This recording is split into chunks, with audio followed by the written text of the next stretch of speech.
ስሜ ብርቱካን እባላለሁ። ተወልጄ ያደኩት ስናን ወረዳ ነው። ከእናትና ከአባቴ የመጀመሪያ ልጅ እኔ ነኝ።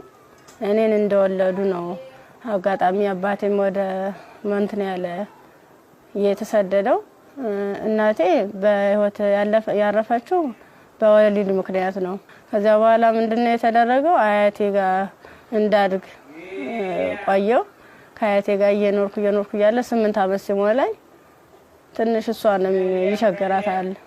እባካችሁ ልጅትን ለሰው ልስጥ እና ፈልጉልኝ ምናምን ትላቸዋለች እሷ ማለት ነው አያቴ አሉ። በ8 አመት ያስወጥተው ወሰዱኝ። ከዛ እሱ የሁለት ልጆች አባት ነው፣ አንድ ሴትና አንድ ወንድ እና እነሱን እያሳደኩኝ ልብስ የምሳጠብ የልጆችን ማለት ነው ካልሲ ያጥባለሁ፣ ወጥ እንድሰራ ሙያ እንድለማመድ እነሱ እያበረታታችኝ ሴትዮዋ ኢቭን በዓላት ራሱ ሲኖር ማንኛውንም ነገር ሲኖር ለልጆቹ ልብስ ሰርፕራይዝ ይገዛላቸዋል ወደ አመት ምናምን ሲመጣ። እኔ ደግሞ ሴትዮዋ ከምትለብሰው ልብስ ተቀድና ጣጣጣፋ ጥንጥዬ ነበርኩ። እንትን ብላ በመኪና እንኳን አይሰፋም፣ እቤት ነበር በመርፌ ተሰፋው ነበር። እሱን ለብሼ ሄዳለሁ። ጫማም የተወርቁ የወደቀውን ልጆች ተጠቅሞ የጨረሱትን እሱን ሰጎትት ምንስል የባለም እንደዛው እየተማርኩኝ እያለ የሆነ ደረጃ ተሸላሚ ሆንኩኝ።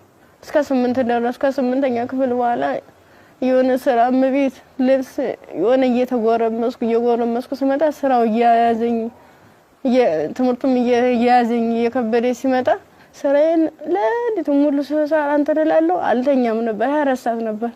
ከዛ ዩኒቨርሲቲ እንታ 12ኛ ክፍል ጨረስኩ። 12ም ያው 392 አመጣው። ውጤት ከመጣ በኋላ ወደ ዩኒቨርሲቲ ተመደብኩኝ።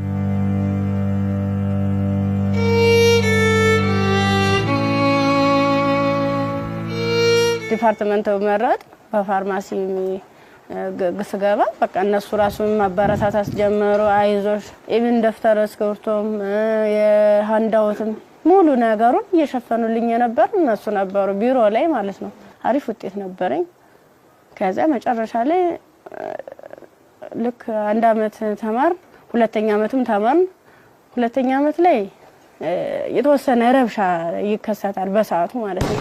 ረብሻ ሲፈጠር ምንድነው 3 ሰዓት ነው ከሌሊቱ 3 ሰዓት ላይ እኔ አጋጣሚ ከልጆች ጋር እንትን ነበርኩ፣ ላይብራሪ ነበርኩ። እኔ ወደ ውስጥ ስንመለስ ውስጥ ላይ የሆነ ሰው ሲተኩስ ከውጭ ላይ ይቀባበላሉ። ከዛ ኧረ ምንድነው በዚህ ውጡ በዚህ ወረዱ እንዲ ወንበስ በሉ እንትን ታኙ ተንበልበሉ ምናምን ይሉናል። ከዛ ልክ እየተኛን እየተሳብን እንደባብ እየተሳብን እየሄርን እያለ መጨረሻ ላይ እዚህ ጋር ግቡ በቃ እናምልጥ እንደዚህ ያለን ሰዎች ለካ ውስጥም ውጭ የሚተኩስ የነበሩት እነሱ ናቸው። ውጭ ላይ ስንል ምንም የተጠቀለብስ አለበሱ። ከዛ አንደኛው ትጥቅ የለበሰው እዚህ ጋር ግቡ፣ ምክንያቱም እንደዚህ ድብልቅልቁ እየወጣ ነው እንዴ ህይወታችን ማትረፍ አትፈልጉም ሲለን እሺ ብለን ታርጋብገባን ሁላችን ሰዎች አንድ ላይ ወጥተን ገባን። አንድ ላይ ገባን። በቃ ፍስፍስ አርገው ይዘው ሄዱ። እየከለሉ ሄዱ። ምንድነው ወደ ጫካው ስንዳረስ ሰውነታቸውን መከለል ጀመሩ። ያ ማለት ምንድነው አይናቸው ብቻ እንድትታይ ነገር ግን ሌላ አካላቸው እንትን ነው ሙሉ ብረት ነገር ነው። ስንገባ ምንድነው ኖርማል ወታደር ነበር። ግን እኔ ምን እዛው ላይ እየቀየሩን ምን ሰዓት እንደቀየሩ ማላየናቸው። ከዛ እየሄርን እያለ ጫካ ስንጀምር መኪናውን ከዚህ በኋላ መኪና መግባት አይችልም ወራዱ በግራችን ዱብ እያለ ነው የምንሄዳው። ልክ በግራችን እየሄርን እያለ እንትን አይናቸው ብቻ እንድትታይ ሌላቸውን ሸፈኑና ጸጉራቸውን ገለጡት። ያኔ ኬፕ ነገር ነበር የለበሱ። ጸጉራቸውን ሲሉት እንዴ እንደሹ ቀጥ ያለ ነው። እንሄዳለን መንገዱ ያልቅም። 6 ሰዓት ፈጀብን።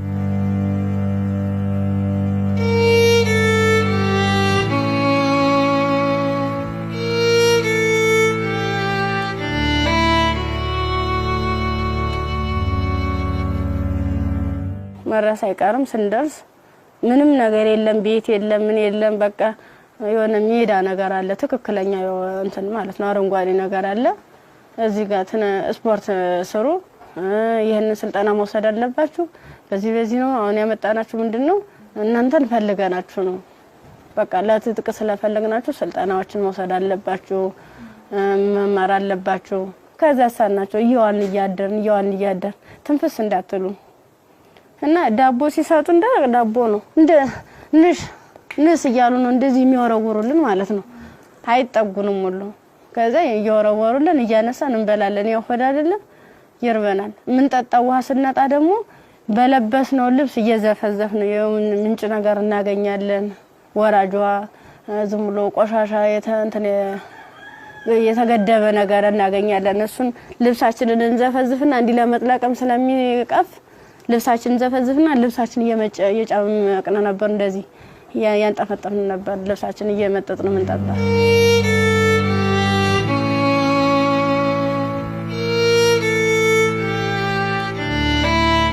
አመት ከ6 ወር ከሞላ በኋላ በቃ ስራችንን እንጀምር ይለዋል አንደኛው ማለት ነው ስራችንን እንጀምር ፕሮሰሱ አልቋል ያቀርነው ጊዜም እስከዚህ ነበር ምን ፈልገውን ነገርም ተሳክቶልናል አሁን ደግሞ እንቅስቃሴ እንጀምር ዳይ ምናምን አሉና መጀመሪያ ላይ ልብስ ነው አውልቆ የታዋን ሙሉ ልብሳችንን አውልቀን ነው እንግዲህ እንደንተን ሶስቶቹ አራቶቹ ተሄዱ በኋላ እኔ አምስተኛ ላይ ነበርኩ በአምስተኛው ሰዓት ላይ ምንድነው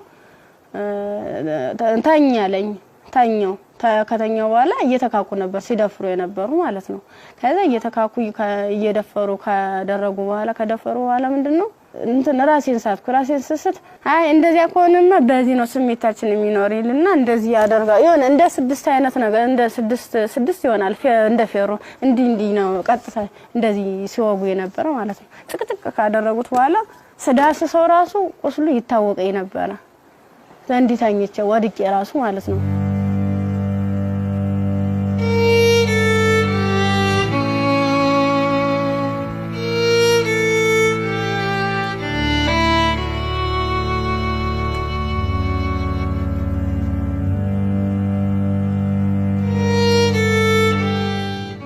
ካንገተ በላይ ደግሞ እንትን በምንድነው ጭንቅላቴ ነው ሁለት ሲመታኝ የኛው ተከፈተ ጭንቅላቴ ማለት ነው እንደዚህ ያድርገዋል ማለት ነው ሌላስ ምን ይሻላል ከዛ የሆነ ሚንትን የሚልም ነገር አለ ቢላ ማለት ነው በሱ ይፈቀፍቀዋል ጻጉሬን ማለት ነው ሲፈቀፍቅ እየደማ ነበር በዚህ ሚተለትላሉ እንደምላጭ አይነት ነገር ይዘዋል የሁሉ ትልትል ነው ይሄን ማህፀኔ ከተጨቀጨቀ በኋላ ምን ማለት ታውስ ሜትታል ምን ሆነ ግን ምንድነው በስድስተኛ ቀና በየንተሰል ምንም ነገር የለም ከጎኔም ረሳለ ከጎኔም ልጅ ተርትላለች በቃ ከሷ የተሻልኩ ስለሆነ የለበስኩትን አረቄን ልብስ ሙሉ ጫርጋው ልቄ እንትን አሰርኩት ተንትኑ ጋር አጣብቂ አስረ እየጎተትኩ ያ ማለት ምንድነው እኔ ሙሉ አካል ስላለኝ ነው ያንንስ አድርጌ ነበር እየጎተትኩ ይተላቀስ ርያል በቃ አርቃንሽን ሆነሽ በጣም ነው የሚያሳዝነው ቁምጣ ነበረችኝ ቁምጣዬን ደግሞ ያላስለብሰኝ አለ ቁስሉ ማለት ነው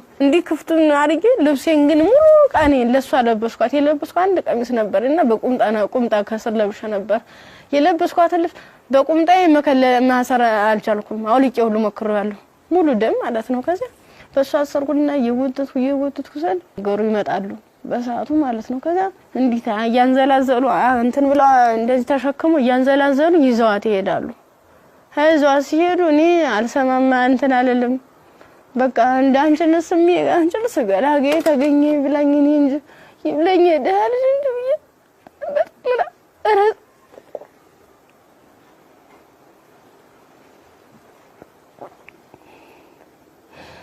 ይብለኝ እኔ እንጂ ብዬ ያርኩኝ ከዛ ያርኩኝ አላቀዋልኩኝ ሀገሩን እየጠየ እንዳልጠየቅ ምኑን ልጠይቃቸው በቃ ውስጥ የተጨነቀው ሁሉ መጨረሻ ላይ ጫካውን ስጨርስ ከተማ አገኘሁ ከዛ አባቴ እኔ ምን ዩኒቨርሲቲ ተማሪ ነበርኩኝና ልብሴን አጋጣሚ ልብስ ለብሼ እጅ ሌባ ወስዶብኝ ነው እስኪ እባክህ ግዛልኝ አልኩት ስገዝለው 50 ብር ሚላ ሰናገኝ ከሱ ላይ 50 ብር ከፍሎ ለካ አንድ ጥቁር አይነት ነገር ነው እሷን አለበሰኝና በቃ ለልጅሽ ሊሊ ብሎ ዩኒቨርሲቲ ሲሄድ ቀጥታ ዳይሬክተሩ ቢሮ ነው የገባሁት ከዛ ቀጥታ ዳይሬክተሩ ቢሮ ስገባ ምንድነው ሙሉ ነገሩን ካየ በኋላ ህክምና ውስጥ እንደገባ ማህፀኔ እንዲታሸግ ካንገት በላይ ያለው ምን እንዲታሸግ ተደረገልኝ አሳሸገኝ እያለ በቃ ሳለችኝ ማለት ቁስሉም ሊድን አልቻለም እነሱም ካቅማቸው በላይ ሆነ እኔ አማራጭ ምንድነው ዩኒቨርሲቲው ትምህርት ቤቱ ፊት ለፊት መለመን ጀመርኩኝ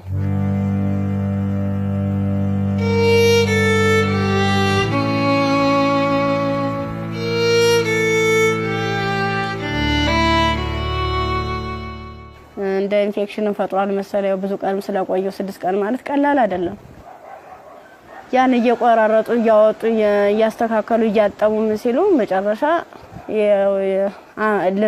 የልብም ከዝ እንዳለብኝ የታወቀም እዚያ ነው ልክ በራሳቸው መኪና ነው ወስደውኝ አምጥተው እዚህ ጣሉኝ አዲስ አበባ ማለት ነው ከዛ አዲስ አበባ ሲጥሉኝ ምንድነው ወዴት ልሂድ በቃ ህይወት መስቀልቀል ላለብኝ እብዶንኩኝ አበርኩኝ ከጊዮርጊስ ወደ ማርያም ሄርኩኝ የማርያም ቀን ነው ልሂድ እስኪ ምናምን ብዬ ሰው በሚሄድበት እየተከተልኩ ሰል ቅድስት ማርያም ይላል እዚያ ቁጭ ብዬ እየለመንኩኝ ታገኘኛለችና ብር ተሰጠኛለች 50 ብር ተሰጠች በኋላ ምን ፈልገሽ ነው ምናምን አይዞሽ ምናምን አለችኝ እኔ ኮሌጅ ተማሪ ነኝ እና በዚህ ረብሻ ምክንያት ነው እንደዚህ ተፈጠረው እንዴት ላርግ እንዴት ልሂድ ብለሽ አልኳት የት ልሂድ ብለሽ ስላት አይ እንደዚህማ ከሆነ ከኒልክ እንትን ጤና ጣቢያ እንወሰደሽ ብሎ ጤና ጣቢያ ሲሄድ በየምጥ ማርሽ ያሳጡ እስቲሽ አደረጉ ከተወለደ በኋላ በጣም ራበኝ በቃ ምኑን ላጥበው ማጣው ሳጣ ሲርበኝ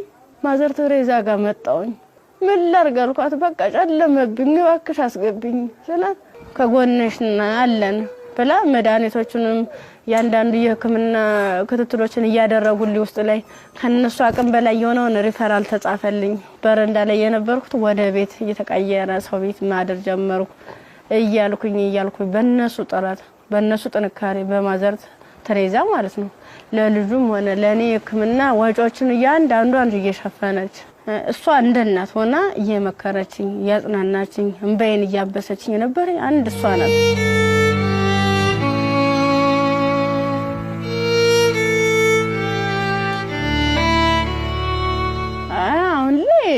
በጣም ከባድ ነው ልጁም ከፍ ያለ ሲሄድ ጡት በማጥዋት በሚችልበት ሰዓት እየደከመኝ ያመመኝ ትንፋሽ ማጣር በቃ ድክም ይለኛል መንቀሳቀስ አልችልም ያን ያክል ማለት ነው ብዙ መድኃኒቶች ነው ወስደው የሚዋጥ መድኃኒት አለ መርፌ አለ እና እነሱን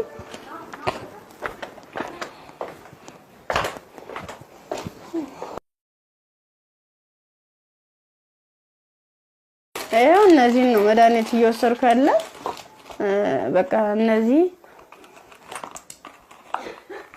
የሚዋጥ መድኃኒት አለኝ መርፌ አለኝ ይሄን ነገር ነው እየወሰድኩ ያለው እና ይሄን መድኃኒት ወስድ ደግሞ ለኔ የሆነ ማለት ምግብ ያስፈልገኛል ምበላው መጠጣው የለም መታየት ነው ደረቅ ኮቸሮ ነው አሁን ቅድም እንደውም ሳዘጋጅ ነበር ኮቸሮ እዚህ አለ ዘፍዝፌ ነው የነው ያለው አሁን የራስ ብሏል የዘፍዝፌው ስለቆየው ቅድም ነው እናንተ ቀረጻ ያዘጋጃችሁ ያለ የዘፈዘፍ ማለት ነው የዘፍዝፍ ካለ በኋላ ለልጅ ምንድነው ፍትፍት አድርጌ ነው የሚበላታለው እሱም የሚበላት ይችል ነው እና ሙዝ ምናምን እንገዛለታለው ብስኩት መጠለያ ያስፈልገኛል አሁን የሆነ ያለበት ቤት ስፖንሰር አንድ ወር ከፍሎልኝ ነው ሄደ ሌላውን ግን እየለመንኩ ነው ውጭ ላይ ማለት ነው የሆነ ነገር የሆነ ልጅውን ወደ 3 ወር አለፈው ሰው እንድንቆጣጣው ማለት ነው መታጠቢያ ሰዓት አይደለም ብቻ ቃላት የለኝም በቃ ይድረሱልኝ ምን አንድም በቃ ወደ ፍትስ ምን አይነት ህይወት ነው የሚኖረው ምንድነው ማደርገው ለምን ነገር በጣም ይራበኝ ነው በቃ ራበኝ እንትን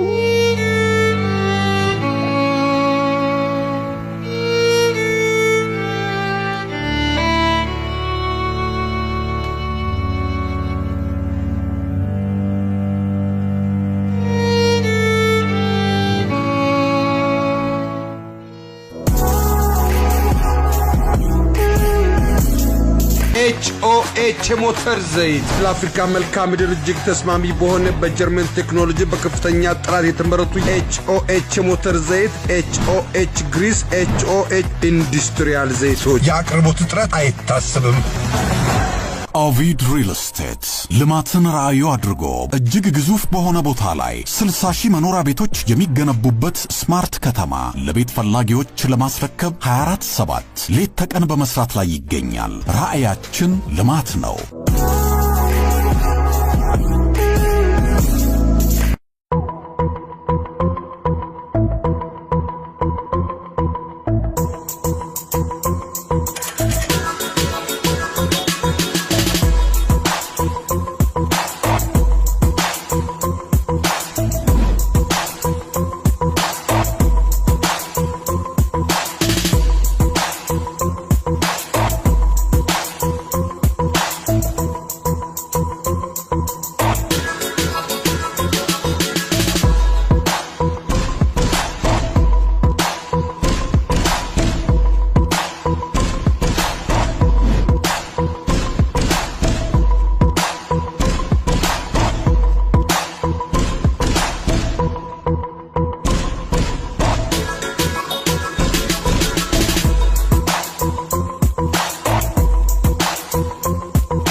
ኤዲሰን የኤሌክትሪክ ዕቃዎች፣ ኤዲሰን አምፖሎች፣ ማከፋፈያዎች፣ ብሬከሮች፣ ሽቦዎች፣ ኤዲሰን ስታቢላይዘሮችን ከተለያዩ የኤሌክትሪክ መደብሮች ያገኟቸዋል። ኤዲሰን ታላቅ ስም። የብርቱካንን ታሪክ ነበር አይተን የተመለስነው።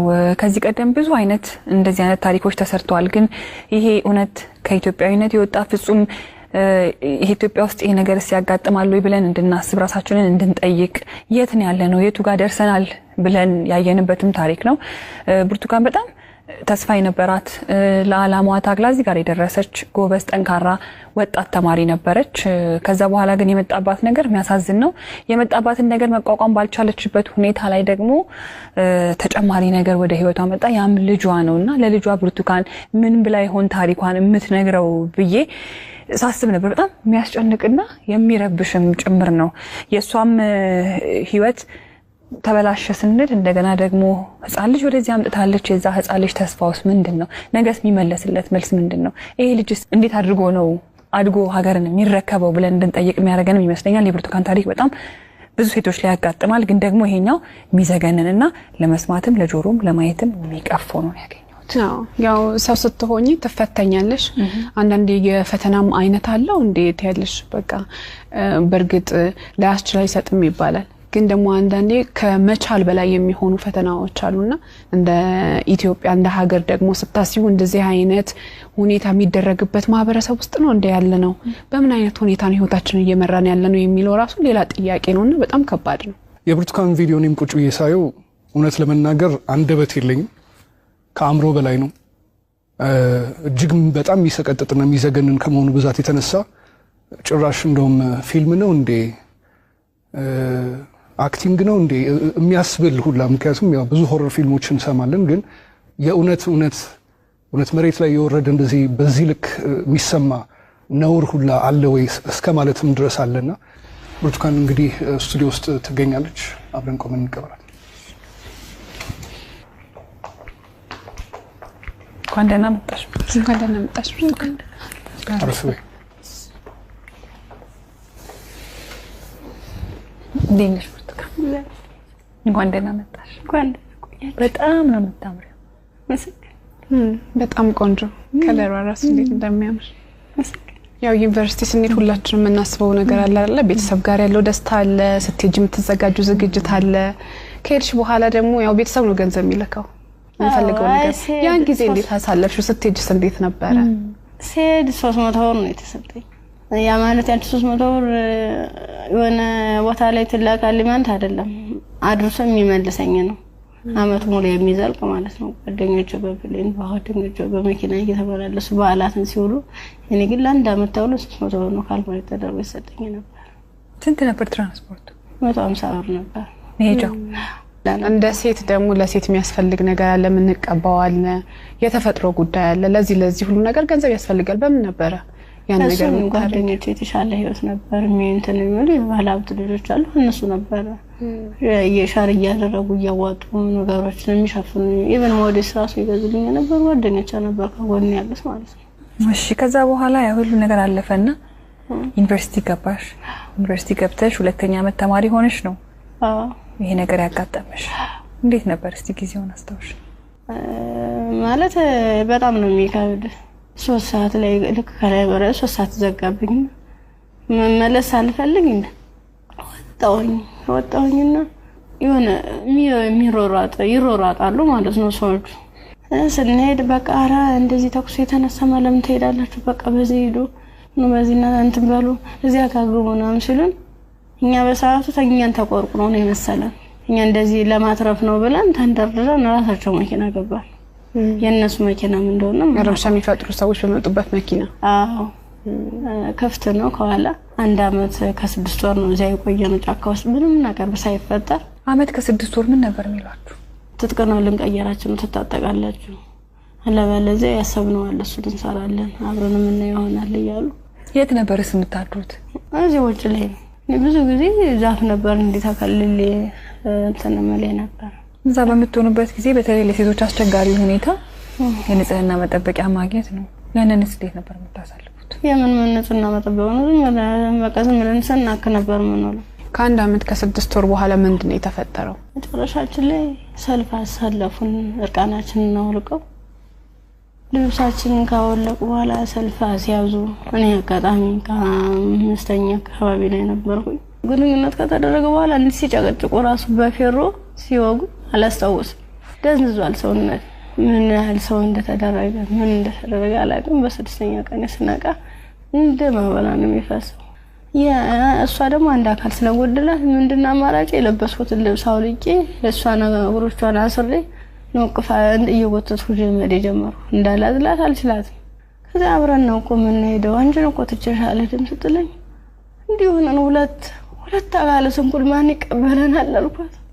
እንግዲህ ማንም ቢሆን እንደዚህ ደም እየፈሰሰ እንደዚህ ምድሩ ሁሉ ጨልሞብኝ ነገ ወደ የተሻለ ህይወት አገኛለሁ ብዬ ነገ ወደ ጥሩ ቦታ ደርሳለሁ ብዬ አሰብኩት ይልል በቃ በጨረሻው እንደዚህ ሲያመር እንደዚህ ሲው በጣም ካፋኝ።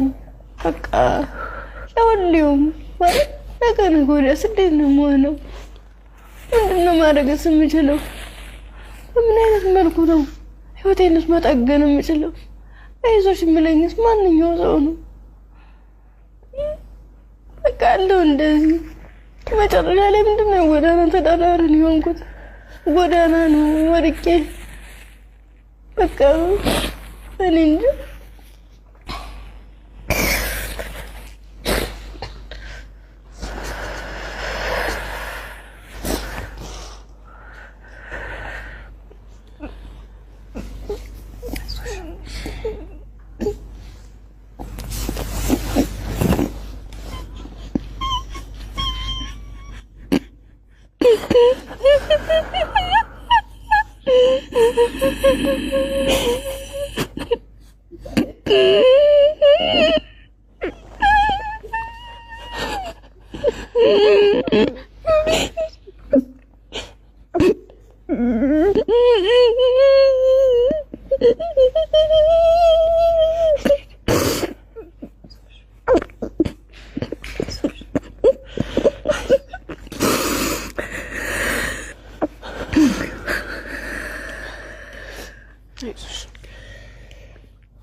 አንዳንድ ታሪኮች ለመስማትም በጣም እጅግ በጣም ይከብዳሉ።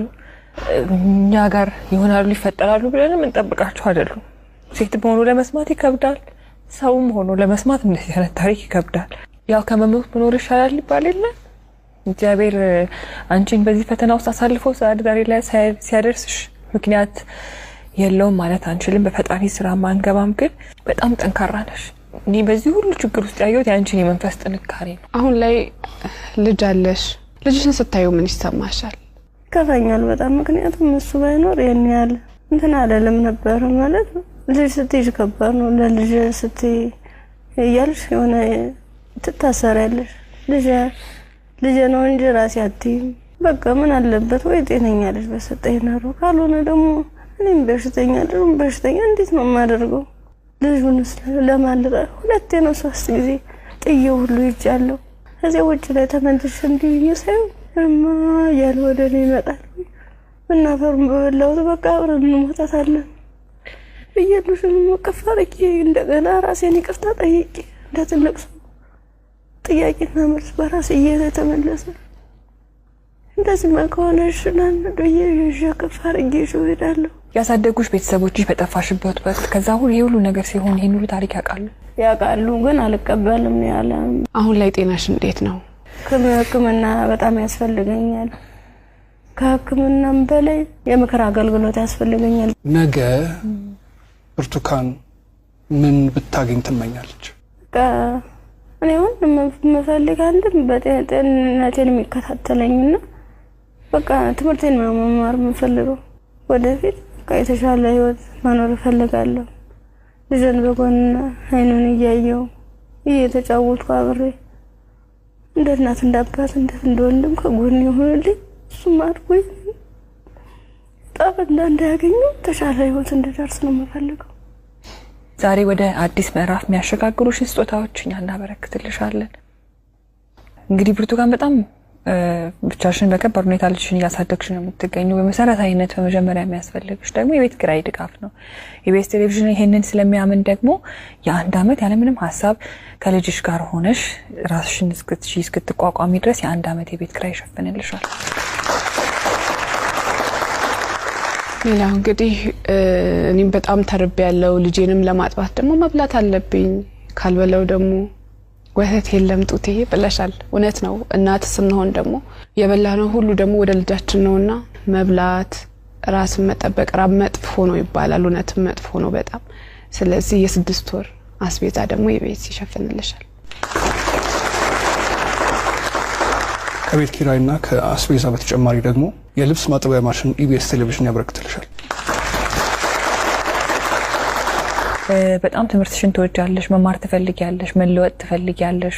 ባላሰብሽው ባልጠበቅሽው ሁኔታ ከትምህርትሽ ገበታ ወደ ኋላ ቀርተሻል። ያኔት ኮሌጅ ደግሞ በመረጥሽው በፋርማሲ ሊሆን ይችላል፣ በነርሲንግ እንዲሁም ደግሞ በላብራቶሪ ቴክኒሻንነት 2 ቅርንጫፎች አሉ። ከሁለቱ በአንዱ ቅርንጫፍ መርጠሽ ትምህርትሽን እንድትከታተይ ትምህርት ቤት ወጪሽን ሙሉ በሙሉ ይሸፍንልሻል።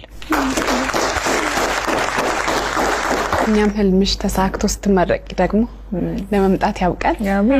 አሜን። ሌላው ደግሞ የሰው ልጅ ሁሉ ነገር ለማድረግ ጤናው ነው ቅድሚያው ነገርና ብርቱካን የልብ ኬዝም አለባት። እንዲሁም ልጇም እንደዚሁ ህክምና ያስፈልገዋል። ከምንም ነገር በላይ ደግሞ የሳይኮሎጂ ባለሙያዎች እንደዚሁ የሚያዩ ይኖራሉና የህክምና ድጋፍ ያስፈልጋታል በተለያየ አይነት መንገድ። የልብም እንደዚሁ የሳይኮሎጂም የልጇም ጤናም ጭምር ማለት ነውና በዚህ ላይ ደግሞ ድጋፋችሁ እንድታደርጉ እንላለንኛ። እንዲሁም ደግሞ ሀገር ውስጥም ከሀገር ውጭም ያላችሁ መልካም ደጋግ ኢትዮጵያውያን ይሄን ፕሮግራም የምትከታተሉ እንግዲህ መቼም ዝም እንደማትሉ ፍጹም እምነታችን ነው። ከብርቱካን ጎን ነን የምትሉ በዚህ አድራሻዋ ልታገኟት ትችላላችሁ። በቃ ሙሉ ነገር ላደረጋችሁልኝ ገዛ ላደረጋችሁልኝ ሁሉ ነገር ከልብ አመሰግናለሁ። ኢቢኤስ ቴሌቪዥንም እድሜ ጤና ይስጥልን። በጣም ነው ማመሰግነው። ወዳችኋለሁ፣ አከብራችኋለሁ። ነገ ወደ ደግሞ የኔ ህይወት ተሳክቶ የኔ መጥቼ እናንተ መጥቼ እዚህ ውስጥ ማስደስተበት ቀን ይናፍቀኛል። ደግሞ አደርገዋለሁ። እናምናለን እኛ። የአዲስ ምዕራፍ ሰዓታችን ይህን ይመስል ነበረ። እሑድም በኢቢኤስ ይቀጥላል። መልካም ጊዜ።